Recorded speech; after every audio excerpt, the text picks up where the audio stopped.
स्वागत आहे तुमचं कविताज रेसिपीमध्ये आणि मी आज तुम्हाला तूप साखरेचा जॅम दाखवणार आहे। आणि मी इकडे रोल बनवते आहे आणि तूप आणि साखर मी हे वेगवेगळं वापरते। तर हे असं वेगवेगळं वापरलं तर प्रमाण कमी जास्त होतं किंवा न वाटलेली साखर असली तर ती खाताना कचकच लागते। तर आपण साखर वाटून घ्यायची आणि रोल तयार करायचा। पण आणखी एक टिप त्याच्यामध्ये ॲड केली तर आणखीन इझी होतं।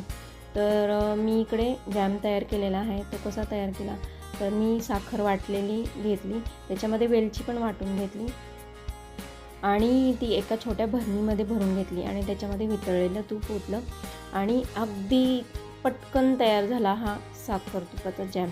आणि होममेड आहे, हेल्दी आहे, लहान मुलांना खूप आवडतो आणि पटकन आपल्याला देताही येतो।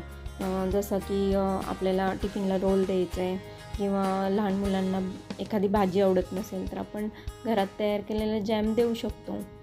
तर हा तुम्ही बनवू शकता घरी। आणि ही रेसिपी तुम्हाला जर माझी आवडली असेल तर माझ्या चॅनलला लाईक, शेअर आणि सबस्क्राईब करा। थँक्यू।